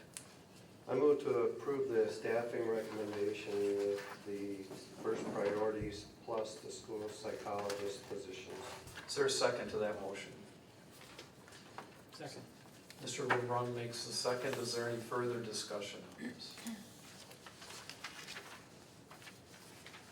Seeing none, Ms. Wick, would you call the roll? Mr. Kraus? Yes. Mr. LeBrun? Yes. Ms. Feeney? Yes. Ms. Oderico? Yes. Ms. Flanagan? Yes. Mr. Raymond? Yes. Mr. Zock? Yes, that motion carries 7-0. Brian, thank you to you and the administrative team for doing an excellent job in getting us priorities. I know it was not easy work in prioritizing this, but it made it easier on our part, and the fact that we got to it earlier than we typically do was appreciated, so thank you. This is step one. You will hear from us again. Okay, next on our agenda action items is D5, issuance of teacher contracts, and Gina, is this you? It is. Okay. I move approval of the issuance of the certified teacher contracts for 2017-2018. Is there a second to that motion? I'll second that. And Barb makes a second. Is there any discussion? I would like to hear what Gina had to Okay, say. Gina, the floor is yours. Sorry, Oh, Gina. I was ready to hug you. No, this is a really exciting time for us. So we will be sending, assuming the board approves this, we will be sending out teacher contracts. By state law, we're only allowed to offer teachers a one-year contract, and they have until June 15th to let us know if they are coming back without paying a penalty.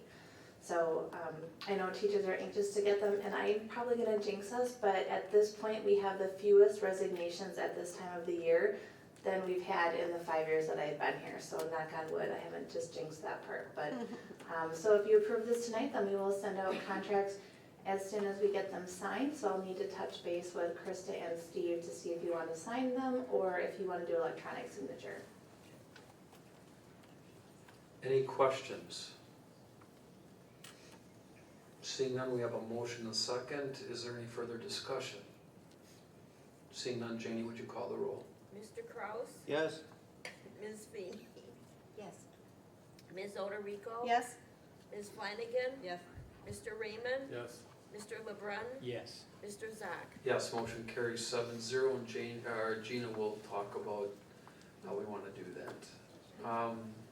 Next item on the agenda is D6, issuance of licensed non-rep contracts. And the recommendation is to approve issuance of those contracts for certified licensed non-represented staff for the 2017-2018 school year.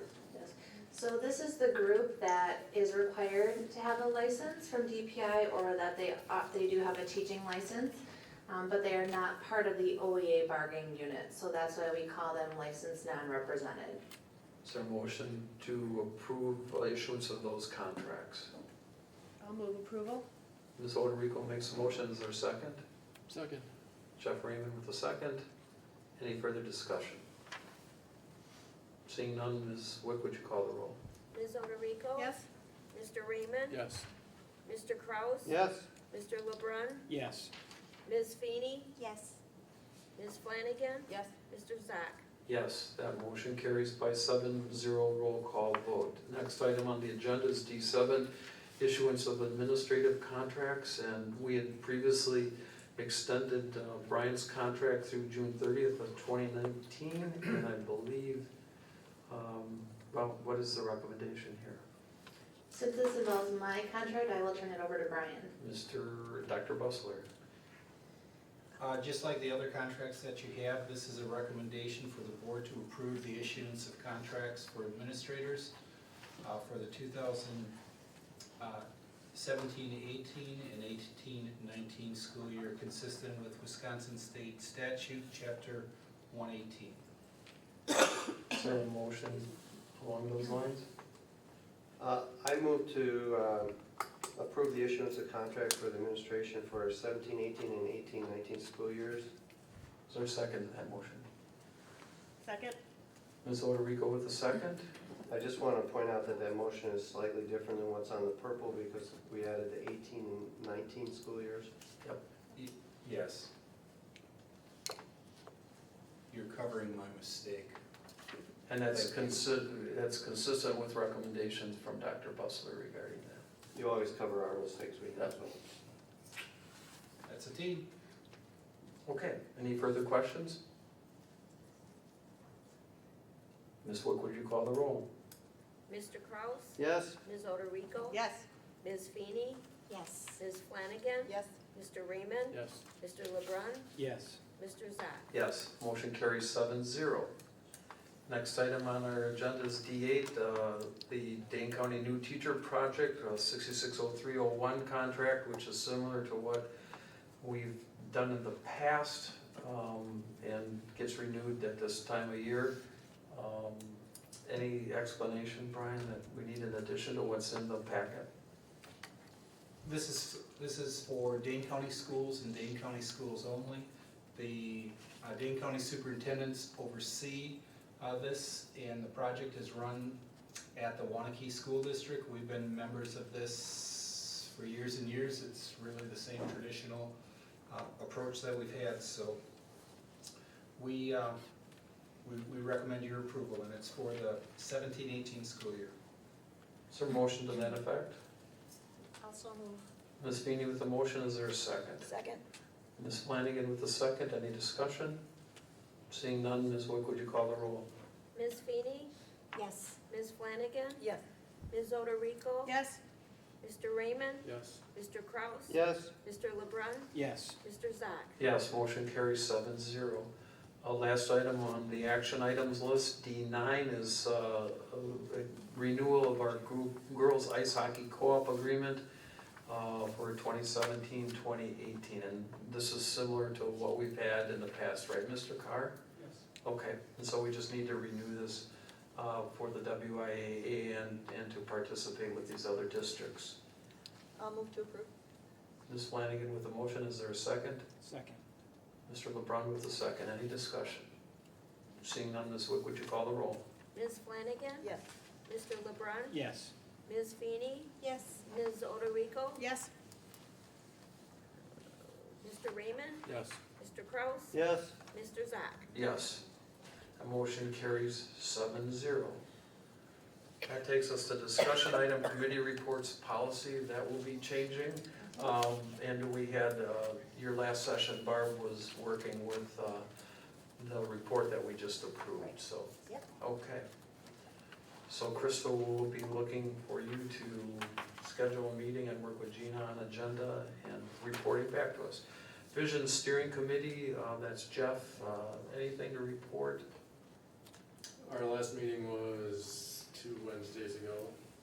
I don't remember what the date was, but 2 Wednesdays ago, at which we received the Environmental Task Force report. Thank you to Dan Kraus and the other members of the task force.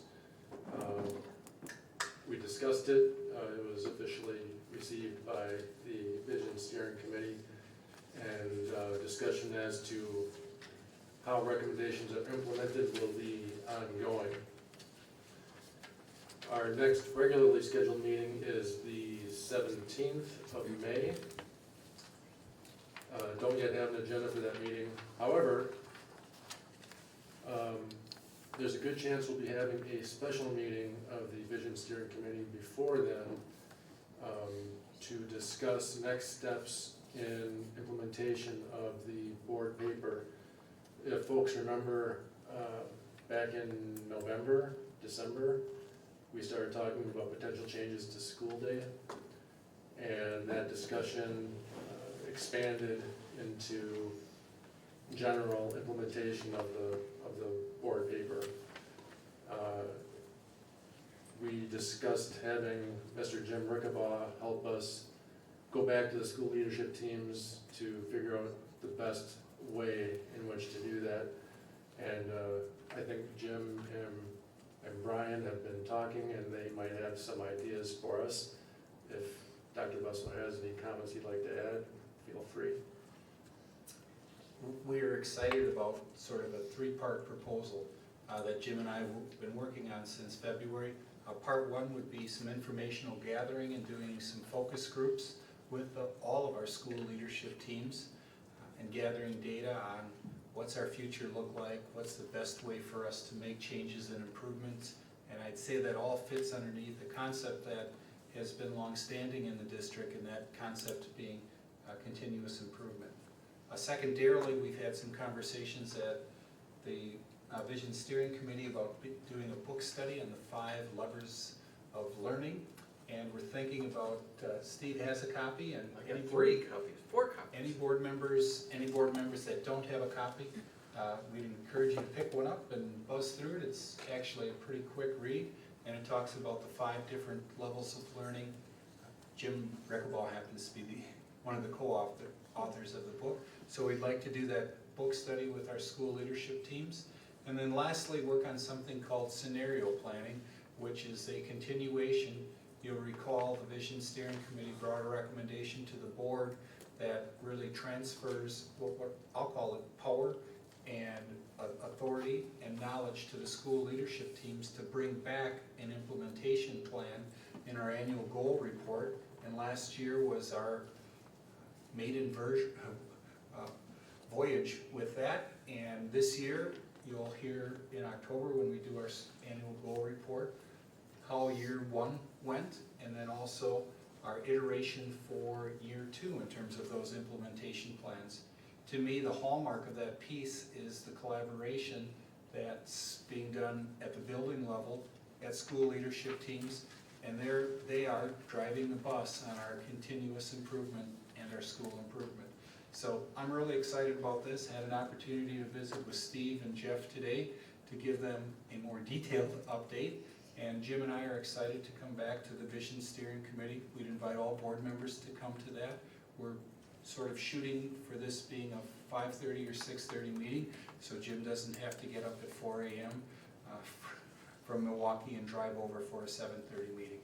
And we will get you a set of dates. I emailed Jim today with some possible dates on our end, and as soon as he confirms one or more dates, Janie will get them to all board members. But it could be as early as next Monday night. So stay tuned, members of the VSC, and there's a good chance every board member might be interested in attending that meeting. Thanks. I know Jeff, Brian, and I have talked a lot about moving our paper forward through the initiative, how to best do that, and having conversations with Jim Rickabaugh on the process by which that would occur, and that's going to start at the Vision Steering Committee to move through. It's a really exciting prospect. And the discussion at Vision Steering Committee with the Environmental Task Force was really good, Dan. I had reservations about moving you off of policy, or out of visioning into policy, because you've been a driver of the environmental. And I hope that as we move forward with the Environmental Task Force through visioning, that you are able to come to our meetings, and we'll connect with you about scheduling them so that your voice isn't lost in that process. So, good. That takes us to information items F, Superintendent's Report. I have a couple of items. First, today, it is a rare opportunity for us to open a new section of a school. It's almost rare to open a brand new school, which hasn't happened since 2001 at Rome Corners, but I was here bright and early Jim and I had the opportunity to stand right near the globe. I hope you all saw the globe. And visit with students as they came into school today. I can tell you students really respect Mr. Pliner because they often said, this is just a short guided tour and I will make it to class as quickly as I can. I think if you looked at first hour attendance, it was probably a little lower. And second hour, we were back at our normal amount because kids were absolutely amazed and stunned as they came in to this section of the school. We also had, Jim and I had the opportunity to visit with a number of teachers as well, and they are really proud and excited about this new space, and I trust that you are as well. My second item, thanks to John and Andy and Jeannie, Steve, Leslie and Jim, whether they played a role in helping design this space or making this space operational tonight. We had a meeting early this morning.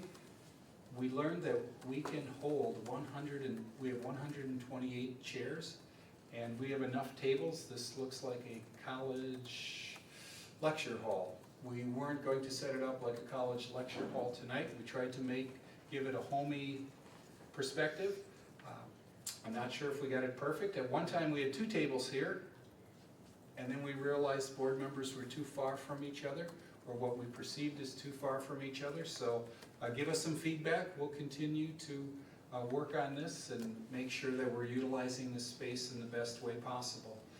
The other part about this space, it is open for community use. So anyone that is live streaming us, if you want to schedule to use this space, it's set up just like other spaces in the community.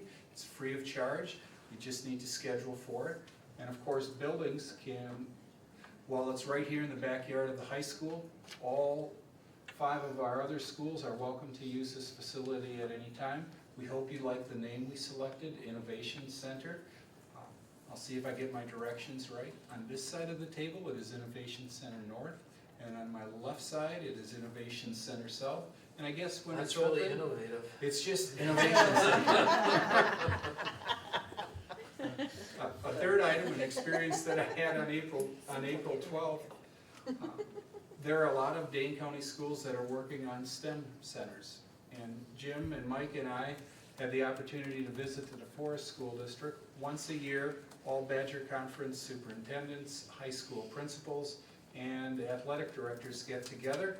And our meeting this year was in DeForest in their new STEM center, which was impressive. I love and really enjoy seeing school facilities anytime, but right here in Dane County, another terrific STEM center that's brand new. Interestingly enough, the Findorf Bray team were the architects and engineers on that project.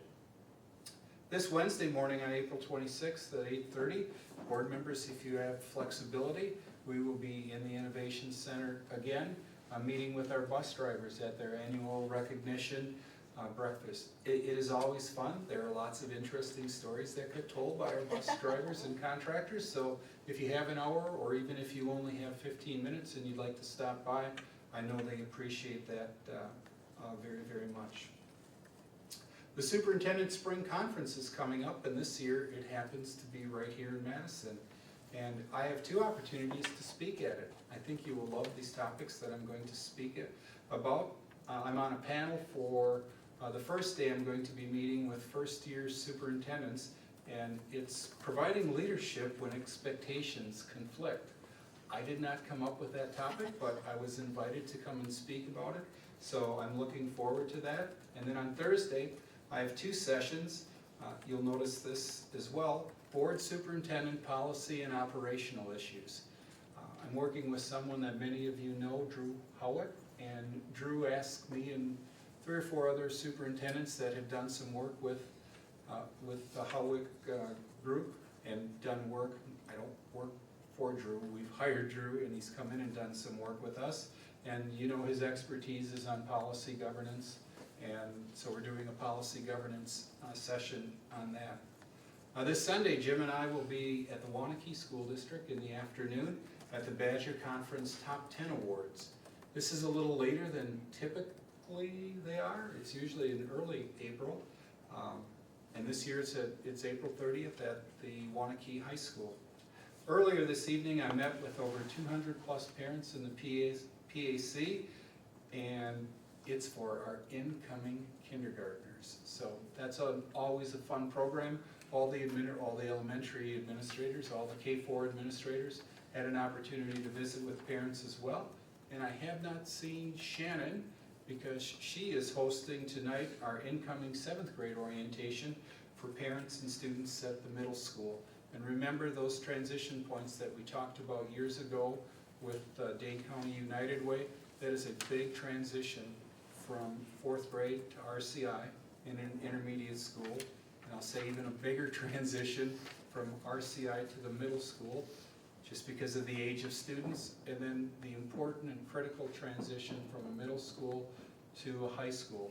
We know if students get off to a solid and productive start in 9th grade, it often can carry them through graduation. And if they struggle that first year in 9th grade, that's just a tough transition to get out of. So we have a lot of exciting things, and I will stop with that and see if you have any questions for me. Seeing none, we'll move to closing future agenda. You have before you a first draft of the Monday, May 8th, 2017 agenda. We have an item coming from Policy 564, and for informational items, a personalized learning initiative update. Brian and I will continue to work through to develop the agenda for that evening. If anybody has any item that they wish to be placed on the agenda, let us know. All right, and then we are also working on our May 18th board in-service strategy session, so make sure you have that night free, and that date's been floated before. And Brian and I continue to work on that agenda, and if you don't have this will be referenced at least during the evening, and if you could have it read by them, that would be great assistance in the dialogue. So, checkout. Tim, welcome to your first meeting. How was it? It's awesome. Head spinning? Yes, there's lots to take in. So I'd just like to thank the school board for inviting me and to welcoming me, really. I'd like to thank Janie particularly for keeping me organized, making sure I got my oath of office taken care of, making sure I got an email set up, all of those things. Thanks to Steve too for checking in with me over the weekend to make sure I had any questions about the agenda, and for Brian for sitting down with me and kind of walking through his perspective on things. And so, thank you. My one-word advice for Tim was there's no such thing as a dumb question, so don't be afraid to ask. So, thanks and welcome. Barb. Nothing tonight. Krista. Two quick things. One, I had actually some girls come home for lunch today, and they were super excited just to come in the new entrance and experience the school and actually have physical education class in the new gym. So I would echo what Brian said, that the kids, I think, really view this in an intrinsic way, that it's transformational for them to have this new space, and the community really invested in them and their education. So I think we're gonna see not only physical spaces, but it's gonna transfer some really cool things for our kids. Second thing is I want to give a shout out to Mike. He sent me an article today because we have our first task force meeting on Wednesday. And the article was about having youth sports and athletic programs that are transformational rather than transactional. So the first use of the Rickabaugh book is noted. Send me that article. Seriously, yeah, that's cool. Courtney, welcome back. No, I just see you. Welcome back. Thank you. I'm happy to be back, and I look forward to working with everyone over the next few years. I just wanted to let you know that the Student Growth and Population Task Force has met a few times already, and I am a member of that. And you'll be hearing from us probably over the coming year. I think our goal is to make recommendations in the form of a report to the Vision Steering Committee sometime January, February of next year. But listening to the discussion earlier about class sizes, there are things relative to that have come into our discussions already, so I'll be bringing you updates from time to time, and maybe asking some questions and your opinions on some things, so. Just let us know as we start preparing agendas if you want to have an update, and maybe we Sure. put that as a regular update item, like when we do vision steering committee and policy, that the task force have a chance to report. If you don't have anything to report, we can just pass, but why don't we make that part of our standard agenda for our board reps on And I those? just want to give a shout out to Leslie Bergstrom, who has done the lion's share of the work thus far on that committee. I don't know if Leslie's here. Oh, there she is.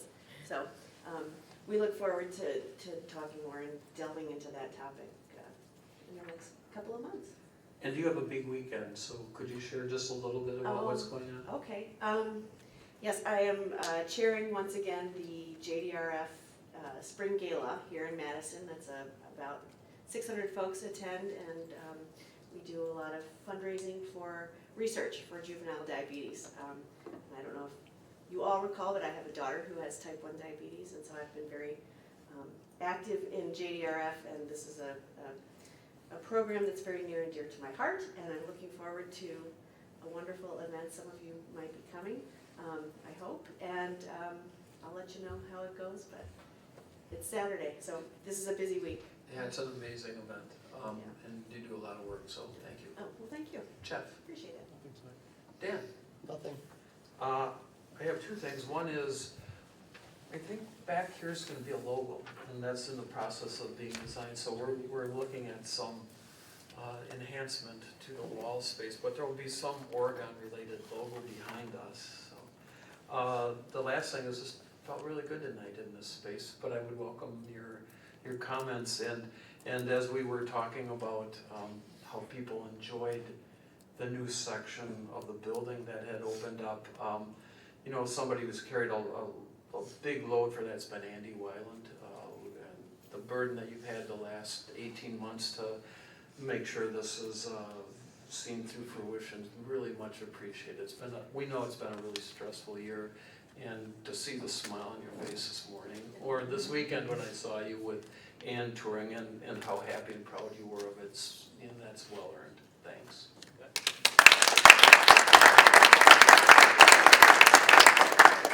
All right, we have executive session, so when the board will move to the side room, we'll consider adjourning to closed session on item H1 as provided under Wisconsin statutes 1985, 1C, F, and G.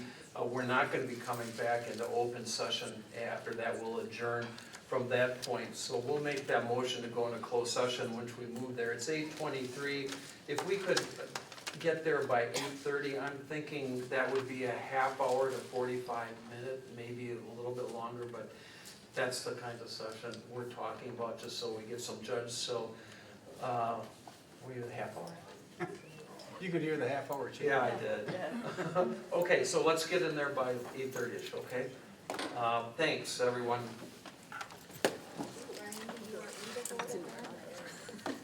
I should, shouldn't I?